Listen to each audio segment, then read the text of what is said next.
नमस्कार दोस्तों, स्वागत है आपका हमारे YouTube चैनल एडी एजुकेशन में।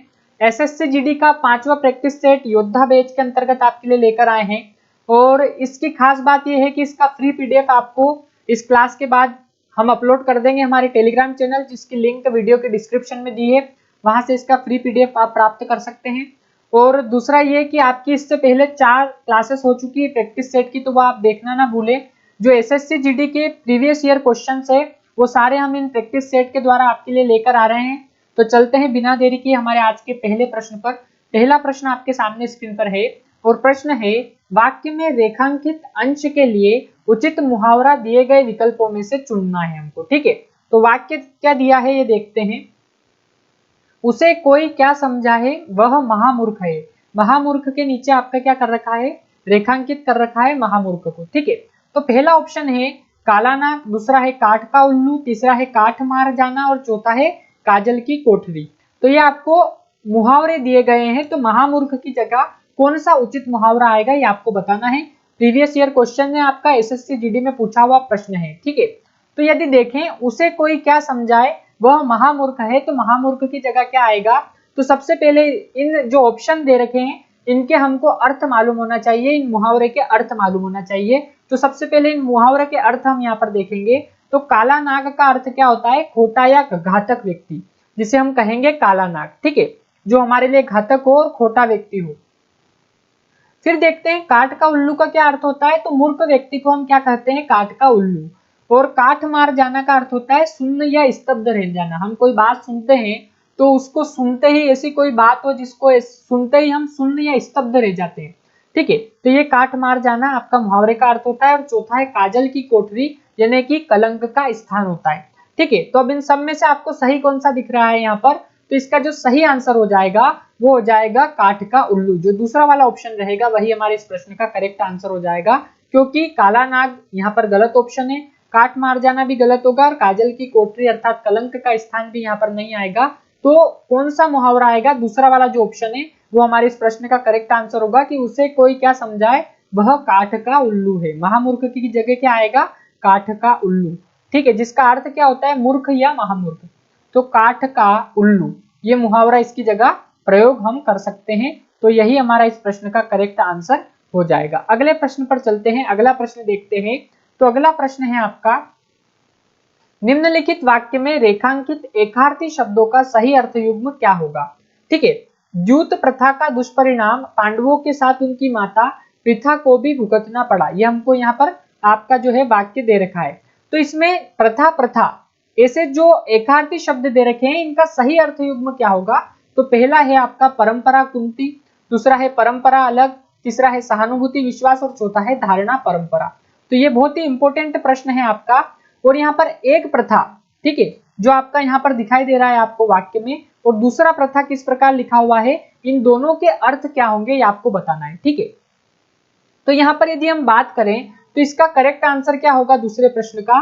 तो जूत प्रथा यानी प्रथा का अर्थ परंपरा होगा, इस प्रथा का अर्थ जो है वो आपका परंपरा होगा, फिर सहानुभूति होगा या धारणा होगा, और ये जो प्रथा दे रखा है इसका अर्थ कुंती होगा, अलग होगा, विश्वास होगा या परंपरा होगा। तो इसका करेक्ट आंसर बताना है आपको। ठीक है, तो इस प्रश्न का जो करेक्ट आंसर होगा वो क्या होगा। तो यहाँ पर देख लेते हैं हम, इस प्रश्न का जो करेक्ट आंसर होगा वो जूत प्रथा, अर्थात इस प्रथा का अर्थ है परंपरा। हम कहते हैं ना प्रथा चली आई यानी परंपरा चली आई। और जो दूसरा वाला आपका प्रथा दे रखा है इसका अर्थ क्या होगा, कुंती।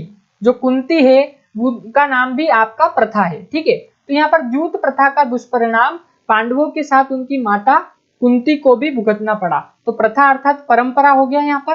तो हमारा जो दूसरा वाला ऑप्शन है वो गलत हो जाएगा, क्योंकि दूसरी प्रथा का अर्थ अलग नहीं होगा, ना ही विश्वास सहानुभूति होगा और ना ही धारणा परंपरा होगा। इसका करेक्ट आंसर जो है पहला वाला जो ऑप्शन दे रखा है वही हमारे इस प्रश्न का करेक्ट आंसर होगा। अब कैसे होगा, तो यहाँ लिख देते हैं हम, इस प्रथा का अर्थ क्या होता है आपका, प्रथा अर्थात परंपरा। ठीक है, अब आपका जो शुद्ध शब्द रहते हैं उनमें कितना फर्क पड़ जाता है, एक मात्रा से। ठीक है, तो प्रथा का अर्थ परंपरा होगा और ये जो प्रथा है आपका इसका अर्थ होगा माता कुंती। ठीक है, क्या हो जाएगा, कुंती। तो यहाँ पर आपका इस प्रकार इसका आंसर बताना था, तो इसका जो सही आंसर हो जाएगा वो हो जाएगा हमारा पहला वाला ऑप्शन। अगला प्रश्न देखते हैं, अगला प्रश्न है पारदर्शक शब्द के लिए उचित वाक्यांश है, अनेक शब्दों के लिए एक शब्द या वाक्यांश के लिए एक शब्द हम इसे कह सकते हैं। तो पहला ऑप्शन है इसका, जो कोई नाटक देखे जिसे देखा जा सके, जिसके पार देखा जा सके और जिसके पार देखा न जा सके। तो जिसके पार देखा न जा सके उसे हम क्या कहेंगे, अपारदर्शी कहेंगे उसे। ठीक है, तो ये आपका गलत हो जाएगा। जिसके पार देखा जा सके उसे पारदर्शक कहते हैं, ना ही जिसे देखा जा सके और ना ही जो कोई नाटक देखे। तो तीसरा वाला जो ऑप्शन रहेगा वही हमारे इस प्रश्न का करेक्ट आंसर होगा कि जिसके पार देखा जा सके उसे हम पारदर्शक कहते हैं और जिसके पार देखा न जा सके उसे अपारदर्शक या अपारदर्शी कहते हैं।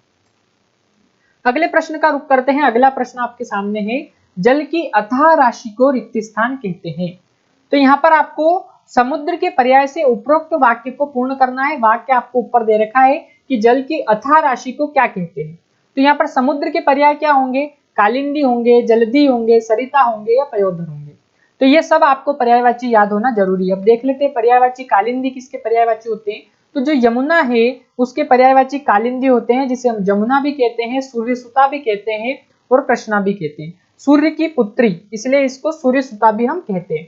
ठीक है, तो ये यमुना नदी के अन्य नाम है। इस पर्यायवाची शब्दों में यहाँ पर यमुना, जमुना, सूर्यसुता, कृष्णा आदि नाम से हम पुकारते हैं। ठीक है, अब जल्दी की बात करें तो जल्दी यानी क्या होता है। तो जल्दी यानी रत्नाकर, समुद्र, सागर, निरधि, पयोधि, अर्णव, ये सब आपके जल्दी यानी सागर के पर्यायवाची होते हैं। फिर देखते हैं सरिता। सरिता यानी नदी के पर्यायवाची है, जिसे तटिनी, तरंगिणी, सलीला, नदी, सरिता ये सब हम कहते हैं। और पयोधर किसे कहते हैं, तो जो बादल होता है, मेघ होता है, जिसे हम घन भी कहते हैं, जलधर भी कहते हैं और पयोधर भी कहते हैं। इसके अलावा कई अन्य नाम हैं इनके, पर्यायवाची शब्द आप पढ़ेंगे तो आप वहां देख सकते हैं। तो ये सब आपके पयोधर जो है, ये मेघ, घन, बादल, जलधर, ये सब पयोधर के पर्यायवाची है, बादल के पर्यायवाची। तो इसका करेक्ट आंसर क्या हो जाएगा यहाँ पर, तो यहाँ पर समुद्र का पर्याय देखना है, तो कालिंदी नहीं होगा क्योंकि तो यमुना के पर्यायवाची है। उसके बाद सरिता नदी के पर्यायवाची और पयोधर बादल के पर्यायवाची है। तो जल्दी इसका करेक्ट आंसर हो जाएगा, जो दूसरा वाला ऑप्शन रहेगा वो हमारा इस प्रश्न का करेक्ट आंसर होगा कि समुद्र के पर्याय से उपरोक्त वाक्य को पूर्ण करना था। तो यहाँ पर आ जाएगा आपका जल्दी। जल की अथाह राशि को क्या कहते हैं, समुद्र कहते हैं या जलधि कहते हैं। इस प्रकार आपका ये वाक्य पूर्ण होगा यहाँ पर। ठीक है, अगला प्रश्न देखें। तो अगला प्रश्न है आपका पांचवा प्रश्न। पांचवा प्रश्न क्या कह रहा है, निम्नलिखित विकल्पों में से किस एक वाक्य में विशेषण का उचित प्रयोग किया गया है। ठीक है, पहला ऑप्शन है वह जाता है, वह मीठा फल है, वह खाता है और वह पढ़ता है। तो संज्ञा और सर्वनाम शब्दों की विशेषता बताने वाले शब्दों को हम क्या कहते हैं, विशेषण कहते हैं। तो वह जाता है, तो यह आपका साधारण यहाँ पर वाक्य दे रखा है, तो यहाँ पर कोई विशेषण नहीं है।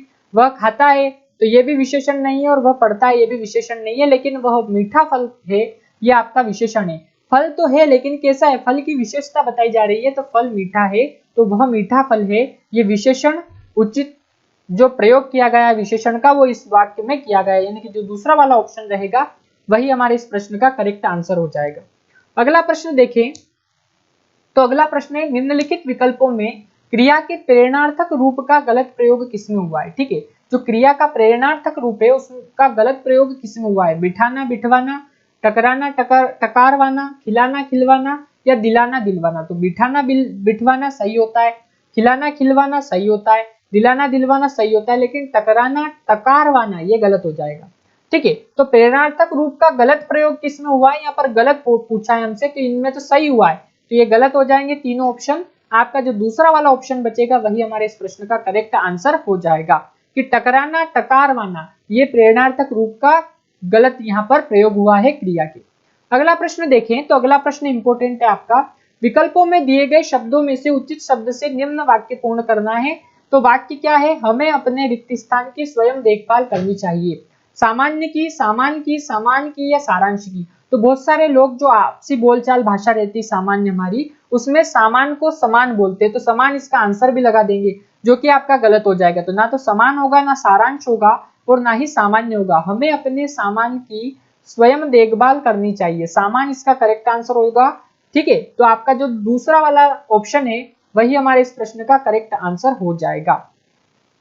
अब अगला प्रश्न देखें। तो अगला प्रश्न है आठवां प्रश्न, निम्नलिखित वाक्यांश के लिए उपयुक्त सार्थक शब्द क्या होगा। जिसमें धैर्य की कमी हो उसे हम अधिक कहते हैं, नहीं कहते हैं। जिसमें धैर्य की कमी हो उसे धीर कहते हैं, नहीं कहते हैं। क्योंकि जो धैर्यवान हो, जिसमें धैर्य की कमी न हो, उसे धीर गंभीर हम कहते हैं। ठीक है, तो यहाँ पर जिसमें धैर्य की कमी हो उसे क्या कहते हैं? तो ना तो अविश्वास कहेंगे, ना धीर कहेंगे, ना अधिक कहेंगे, उसे हम कहेंगे अधीर। ठीक है, तो चौथा वाला जो ऑप्शन रहेगा वही हमारे इस प्रश्न का करेक्ट आंसर होगा कि जिसमें धैर्य की कमी हो वो क्या होगा? आपका अधीर हो जाएगा। अगला प्रश्न देखें, उससे पहले हम बताएं आपको कि आपको यदि सेशन अच्छा लग रहा है तो इसको शेयर करना है, लाइक करना है, और यदि आप चैनल पे नए हैं तो इसको सब्सक्राइब कर ले, और हमारे जो 4 प्रैक्टिस सेट है उनको अवश्य देखिए। बहुत ही इंपॉर्टेंट प्रैक्टिस सेट की ये सीरीज बिल्कुल फ्री पीडीएफ के साथ आपके लिए लेकर आए हैं। योद्धा बैच इसको हमने नाम दिया है। 9वां प्रश्न आपके सामने स्क्रीन पर है। 9वां प्रश्न है, निम्न वाक्य के रिक्त स्थान पर रेखांकित शब्द का उपयोग तो विलोम शब्द क्या होगा? इसका करेक्ट आंसर आपको बताना है कि इस प्रश्न का जो करेक्ट आंसर हो जाएगा वो क्या होगा। तो यहाँ पर यदि हम देखें तो सक्रिय व्यक्ति जीवन में नाम कमाता है लेकिन रिक्त स्थान असफल हो जाता है, जागरूक असफल हो जाता है, निष्क्रिय असफल हो जाता है, कर्मठ असफल हो जाता है और तंदुरुस्त असफल हो जाता है। तो यहाँ पर जो पॉजिटिव वर्ड दिख रहे हैं आपको, जैसे कर्मठ, ठीक है, तो कर्मठ व्यक्ति हम कहते हैं, तो कर्मठ अर्थात जो अच्छा काम करता है, जो अधिक परिश्रम करता है, वो कर्मठता से काम करता है, तो कर्मठ पॉजिटिव यहाँ पर वर्ड है, शब्द है। तो कर्मठ तो नहीं आएगा, ना ही तंदुरुस्त आएगा और जागरूक भी नहीं आएगा। ठीक है, यहाँ पर क्या आएगा? आपका निष्क्रिय। जो नेगेटिव आपका जो शब्द है वो है निष्क्रिय, और वही हमारे इस प्रश्न का करेक्ट आंसर होगा कि सक्रिय व्यक्ति जीवन में नाम कमाता है लेकिन निष्क्रिय जो रहता है वो क्या हो जाता है? आपका असफल हो जाता है। क्या हो जाता है?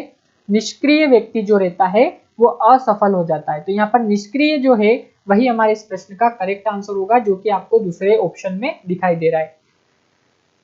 अगला प्रश्न देखिए, 10वां प्रश्न। तो 10वां प्रश्न है आपका, निम्नलिखित वाक्य में रेखांकित खंड के स्थान पर प्रयुक्त होने वाले सबसे उपयुक्त विकल्प का चयन हमको यहाँ पर करना है।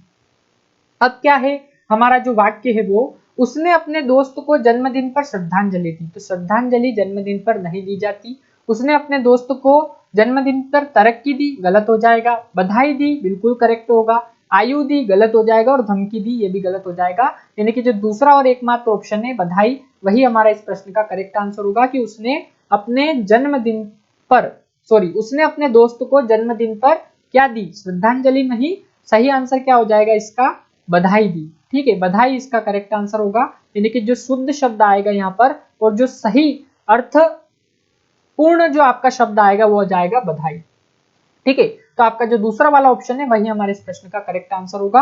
अगला प्रश्न देखते हैं, गेरू एक संज्ञा शब्द है, इसके बदले कौन सा प्रत्यय युक्त शब्द उपयुक्त होगा? यहाँ पर तो गजल नहीं होगा गेरू का, फिर देखें तो ममेरा भी नहीं होगा और गरज भी नहीं होगा। गेरुआ जो होता है वो, गेरू जो संज्ञा शब्द है उसके बदले हम प्रत्यय युक्त जो शब्द प्रयोग कर सकते हैं वो है गेरुआ। तो दूसरा वाला जो ऑप्शन रहेगा वही हमारे इस प्रश्न का करेक्ट आंसर होगा।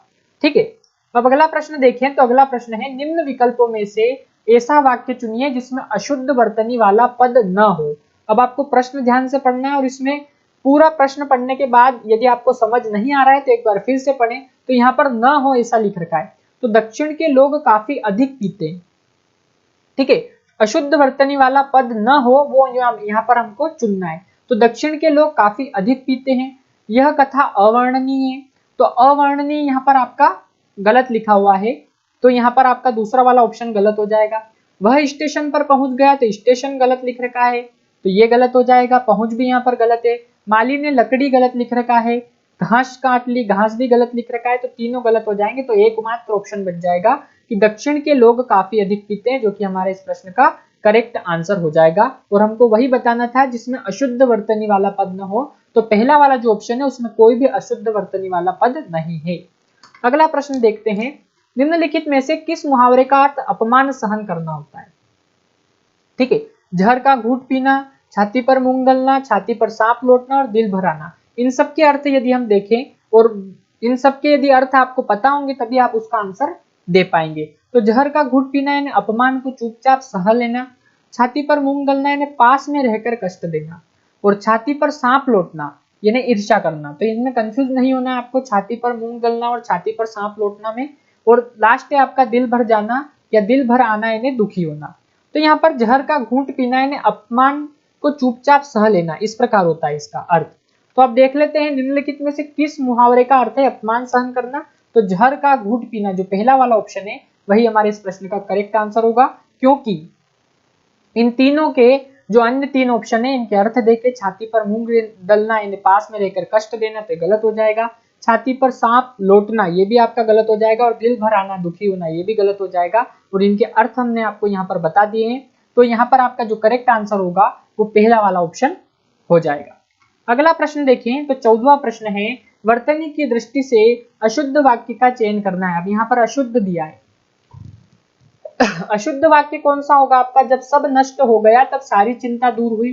तो नष्ट आपका किसे लिखते हैं, शकर का नहीं आएगा, षटकोण का इसमें प्रयोग होगा। तो नष्ट की जगह क्या आ जाएगा आपका नष्ट।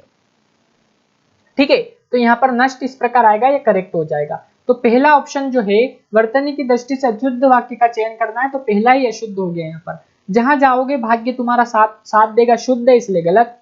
उसकी असावधानी के कारण हम हार गए, शुद्ध इसलिए गलत। जो कुछ याद था वह भी भूल गया, शुद्ध है इसलिए गलत, क्योंकि अशुद्ध वाक्य का चयन करना था। तो पहला वाला जो ऑप्शन रहेगा वही हमारे इस प्रश्न का करेक्ट आंसर होगा। और पहला वाला जो ऑप्शन है वो क्यों गलत हुआ, क्योंकि इसमें नष्ट गलत शब्द लिखा हुआ था, अशुद्ध शब्द लिखा हुआ था, जिसके कारण पूरा वाक्य अशुद्ध हो गया और वही हमसे पूछा था।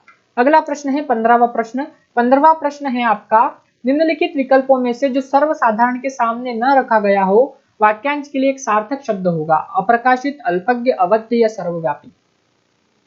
तो फिर वही बात आती है, इन सब ऑप्शन जो दे रखे हैं इन सारे शब्दों के अर्थ हमें पता होना चाहिए। तो अप्रकाशित, ठीक है, अल्पज्ञ, अवध्य और सर्वव्यापी। तो अल्पज्ञ किसे कहते हैं, जो सब कुछ जानता है तो उसे हम कहते हैं सर्वज्ञ, और जो अल्प जानता है, कम जानता है, उसे हम कहेंगे अल्पज्ञ। तो अल्पज्ञ तो आपका गलत हो जाएगा। ठीक है, अवध्य किसे कहते हैं, तो जिसका वध न किया जा सके वो अवध्य, तो ये भी गलत हो जाएगा। और सर्वव्यापी, जो सभी जगह व्याप्त हो, तो ये भी आपका गलत हो जाएगा। तो एकमात्र ऑप्शन बन जाएगा अप्रकाशित। अब अप्रकाशित अर्थ का भी अर्थ देख लेते हैं यहाँ पर, कि जो प्रकाशहीन हो वो अप्रकाशित, और अल्पज्ञ जो कम जानता है और जिसका वध न किया जा सके वो अवध्य, और सर्वव्यापी हर तरफ फैला हुआ। ठीक है, ये हमने देख लिया, यहाँ पर चारों के अर्थ देख लिए। तो यहाँ पर जो प्रकाशहीन हो वो अप्रकाशित होगा। तो पहला वाला जो ऑप्शन है वही करेक्ट आंसर होगा। तो जो सर्वसाधारण के सामने न रखा गया हो, ठीक है, इन्हें छुपाया हो, तो वहां पर अप्रकाशित उसके लिए उपयुक्त हो जाएगा। तो पहला ऑप्शन, इन ऑप्शनों को देख के यदि देखें हम, तो पहला ऑप्शन यहाँ पर सही हो रहा है। तो पहला यहाँ पर करेक्ट आंसर हो जाएगा। अगला देखें तो अगला प्रश्न आपका गद्यांश से रिलेटेड है। 16वां प्रश्न आपके सामने स्क्रीन पर है कि विकल्पों में से उपयुक्त शब्द चुनकर रिक्त स्थान 1 की पूर्ति करना है। भारतवर्ष के उत्तर में समुद्र, हिमालय, राज्य या सैनिक, क्या आएगा पहले वाले ऑप्शन में, आपको बताना है पहले वाले ऑप्शन का करेक्ट आंसर क्या होगा। सॉरी, पहले वाला जो आपका विकल्प है रिक्त स्थान 1, उसका सही आंसर क्या होगा इन ऑप्शन में से, ये आपको बताना है और अधिक से अधिक शेयर करना है क्लास को। ठीक है, तो भारतवर्ष के उत्तर में क्या है, हिमालय। ठीक है, तो पहले वाला ऑप्शन में हिमालय आ जाएगा, यानी दूसरा वाला जो ऑप्शन रहेगा पहले वाले रिक्त स्थान में, वही हमारे इस प्रश्न का करेक्ट आंसर होगा। हिमालय इस प्रश्न का करेक्ट आंसर हो जाएगा, जो 16वां प्रश्न है। अगला देखें, दूसरे रिक्त स्थान की पूर्ति करना है। तथा शेष तीनों रिक्त स्थान में समुद्र है, देशों में, समुद्रों में, दिशाओं में या अर्थों में। तो देशों में समुद्र है, समुद्रों में समुद्र है, दिशाओं में समुद्र है या अर्थों में समुद्र है। तो इसका करेक्ट आंसर आपको बताना है। तो इस प्रश्न का जो करेक्ट आंसर हो जाएगा तो वो क्या होगा, यदि हम वापिस से इसको पढ़ते हैं, पुनः इसको पढ़ते हैं गद्यांश को, तो भारतवर्ष के उत्तर में हिमालय तथा शेष तीनों दिशाओं में समुद्र है। ठीक है, ना कि समुद्रों में समुद्र, अर्थों में समुद्र, देशों में समुद्र। तीसरा वाला जो ऑप्शन रहेगा वही हमारे इस प्रश्न का करेक्ट आंसर होगा कि दिशाओं में समुद्र है। ठीक है, शेष तीनों दिशाओं में समुद्र है, ऐसा आएगा। तो दिशाओं यहाँ पर आ जाएगा आपका, क्या आ जाएगा, दिशाओं। ठीक है, अब अगला प्रश्न देखें यहाँ पर, तो अगला प्रश्न क्या होगा, तो अगला प्रश्न होगा कि बीच में जंगल, मरुस्थल, छोटे बड़े राज्य, लहलहाते खेत और सुंदर नगर है। इन सबकी सुरक्षा का भार भारतीय पर है, सेना पर है, युवाओं पर है या जनता पर है। तो इसका करेक्ट आंसर क्या हो जाएगा, इन सबकी सुरक्षा का भार भारतीय गलत ऑप्शन हो जाएगा, युवा भी गलत हो जाएगा और जनता भी गलत हो जाएगा, सेना पर है। ठीक है, तो दूसरा वाला जो ऑप्शन रहेगा वही इस प्रश्न का करेक्ट आंसर होगा 18वें प्रश्न का। अगला है कि पुलिस विभिन्न राज्यों में तथा सेना बाहरी क्षेत्र में अपने प्रेरणा को निभाते हुए या अपने स्वार्थ को निभाते हुए या अपने कर्तव्य को निभाते हुए या अपने युद्ध को निभाते हुए। तो स्वार्थ, युद्ध और आपका जो प्रेरणा गलत हो जाएगा, अपने कर्तव्य को निभाते हुए देश की रक्षा करती है। ठीक है, तो कर्तव्य आएगा। और पांचवा और आखिरी जो आपका रिक्त स्थान है और 20वां प्रश्न है आज का आखिरी प्रश्न, इसमें क्या आएगा, पूरे विश्व में भारतीय सेना को श्रेष्ठ माना जाता है, सैनिक माना जाता है, अकादमिक माना जाता है, आकर्षक माना जाता है। तो दूसरा, चौथा और तीसरा, यानी दूसरा, तीसरा, चौथा तीनों ऑप्शन गलत होंगे। पूरे विश्व में भारतीय सेना को श्रेष्ठ माना जाता है, तो आपका जो पहला वाला ऑप्शन होगा वही हमारे इस प्रश्न का करेक्ट आंसर हो जाएगा। ठीक है, अब देखते हैं इसको पूरा, हम गद्यांश को भर लेते हैं। ठीक है, तो भारतवर्ष के उत्तर में क्या है आपका, हिमालय। ठीक है, तो पहले वाले रिक्त स्थान में क्या आ जाएगा, हिमालय, तथा शेष तीनों दिशाओं में समुद्र है। क्या है, शेष तीनों दिशाओं में समुद्र है, शेष तीनों दिशाओं में समुद्र है, बीच में जंगल, मरुस्थल, छोटे बड़े राज्य, लहलहाते खेत और सुंदर नगर है। इन सब की सुरक्षा का भार किस पर है, तो यहाँ पर आपका क्या लगाया था हमने इसका सही आंसर, तो इसका सही आंसर देखते हैं, तो सेना पर है। किस पर है, तीसरे रिक्त स्थान में लगाया था हमने सेना, तो यहाँ पर क्या आ जाएगा आपका, सेना आ जाएगा, सेना पर है, तीसरे रिक्त स्थान में आ जाएगा। इन सब का भार किस पर है, तो इन सब का भार सेना पर है। फिर चौथा रिक्त स्थान है, पुलिस विभिन्न राज्यों में तथा सेना बाहरी क्षेत्र में अपने कर्तव्य को निभाते हुए, किसको निभाते हुए, कर्तव्य को, तो यहाँ पर आ जाएगा आपका कर्तव्य चौथे रिक्त स्थान में। और आखिरी रिक्त स्थान में आ जाएगा देश की रक्षा करती है और पूरे विश्व में भारतीय सेना को श्रेष्ठ माना जाता है, जैसा कि आपको पांचवें रिक्त स्थान में दिखाई दे रहा होगा। अभी ये पूरा हमारा गद्यांश यहाँ पर आपका जो है पूरा हुआ। अब इसको हम पढ़ेंगे, तो भारतवर्ष के उत्तर में हिमालय तथा शेष तीनों दिशाओं में समुद्र है, बीच में जंगल, मरुस्थल, छोटे बड़े राज्य, लहलहाते खेत और सुंदर नगर है। इन सबकी सुरक्षा का भार सैनिक सेना पर है। पुलिस विभिन्न राज्यों में तथा सेना बाहरी क्षेत्र में अपने कर्तव्य को निभाते हुए देश की रक्षा करती है और पूरे विश्व में भारतीय सेना को श्रेष्ठ माना जाता है। तो इस प्रकार आपको एक गद्यांश देंगे और 5 रिक्त स्थान देंगे, उनको पूरा करना होता है। बहुत ही सिंपल रहता है, लेकिन थोड़ा सा हमको दिमाग लगा के इसको पूरा करना होता है। तो बहुत ही इंपॉर्टेंट प्रैक्टिस सेट था, 5वां प्रैक्टिस सेट भी आपका, और बहुत ही अच्छे क्वेश्चन इसमें लिए गए हैं। और जो प्रीवियस ईयर क्वेश्चन आए थे वो हम यहाँ पर लेकर आ रहे हैं आपके हर प्रैक्टिस सेट में। तो ये भी बहुत ही आपका अच्छा प्रैक्टिस सेट था, तो इसको भी आप लगाएं, वापिस इसको लगा सकते हैं आप। और अन्य जो 4 प्रैक्टिस सेट है उनको भी आप यदि नहीं देखा है तो अवश्य देखें, बहुत ही इंपॉर्टेंट प्रश्न है। तो इसके अलावा आपको इसकी फ्री पीडीएफ हमारे टेलीग्राम पर प्राप्त होगी, हमने आपको पहले भी बताया। और सरकारी नौकरियों की जानकारी के लिए आप हमारे व्हाट्सएप चैनल को भी फॉलो कर सकते हैं, साथ ही हमारी जो यूट्यूब क्लासेस रहती है फ्री, ठीक है, उनसे संबंधित जानकारी आपको यहाँ पर मिलेगी। एडी एजुकेशन नाम से हमारा व्हाट्सएप चैनल है ना। और यदि आपको इस सेशन अच्छा लगा है तो इसको आगे बढ़ाना है, शेयर करना है। और आपको इसका जो फ्री पीडीएफ है हमारे टेलीग्राम चैनल, जिसकी लिंक इस वीडियो के डिस्क्रिप्शन में दी है, वहां से प्राप्त कर सकते हैं। तो बने रहिए इसी प्रकार के सेशन के लिए और देखते रहिए हमारा यूट्यूब चैनल एडी एजुकेशन। धन्यवाद।